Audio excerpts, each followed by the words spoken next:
দারাজাতান ইনদাল্লাহ আল্লাযীনা আমানু, যারা ঈমান এনেছে, ওয়া হাজারু, হিজরত করেছে, ওয়া জাহাদু ফি সাবিলিল্লাহ, যারা আল্লাহর রাস্তায় জিহাদ করেছে, বিআমওয়ালিহিম ওয়া আনফুসিহিম, সম্পদ দ্বারা এবং নিজেদের জীবন দ্বারা, বিআমওয়ালিহিম ওয়া আনফুসিহিম, জীবন দ্বারা এবং সম্পদ দ্বারা যারা আল্লাহর রাস্তায় জিহাদ করেছে, আযমু দারাজাতান ইনদাল্লাহ, তাদের মর্যাদা, তাদের সম্মান আযম, অনেক উঁচু পর্যায়ে আল্লাহ তাআলার কাছে রয়েছে। সুবহানাল্লাহ, সুবহানাল্লাহ, বলেন না জোরে সুবহানাল্লাহ, সুবহানাল্লাহ।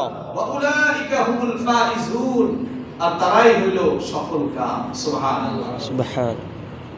ইউবাশশিরুহুম রাব্বুহুম বিরাহমাতিন মিনহু ওয়া রিদওয়ানিন ওয়া জান্নাতিন লাহুম ফিহা নাঈমুম মুকিম। আল্লাহ তাআলা বলেন ইউবাশশিরুহুম রাব্বুহুম, রবের পক্ষ থেকে তাদের জন্য সুসংবাদ। সুবহানাল্লাহ, সুবহানাল্লাহ। বিরাহমাতিন মিনহু ওয়া রিদওয়ান, যে আল্লাহর রহমত তাদের প্রতি, ওয়া রিদওয়ান, সন্তুষ্ট অর্জন করেছে তারা, ওয়া রিদওয়ানিন লাহুম ফিহা জান্নাতিন লাহুম, ইউবাশশিরু রাব্বুহুম বিরাহমাতিন মিনহু ওয়া রিদওয়ানিন ওয়া জান্নাতিন লাহুম ফিহা নাঈমুম মুকিম, তাদের জন্য রয়েছে জান্নাতে চিরস্থায়ী নাজ নেয়ামত। সুবহানাল্লাহ, সুবহানাল্লাহ।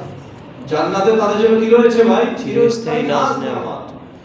খালিদিনা ফিহা আবাদা, সেই জান্নাতে তারা আবার, এক তো আপনার নাজ নেয়ামত রয়েছে, আগের আয়াতে বলা হয়েছে চিরস্থায়ী, আবার পরের আয়াতে আসছে খালিদিনা ফিহা আবাদা, সেখানে তারা চিরকাল থাকবে। সুবহানাল্লাহ বলবেন না? সুবহানাল্লাহ। ভাইরা আমার, ঈমান আমরা এনেছি, হিজরত নাই, যদি হিজরত থাকতো আমরা হিজরত করতাম নাকি ভাই? ফি সাবিলিল্লাহ, আল্লাহর রাস্তায় যদি জিহাদের ডাক আসে আমরা যাইতে রাজি তো ইনশাআল্লাহ। ইনশাআল্লাহ, আর জন্য ইনশাআল্লাহ, ইনশাআল্লাহ।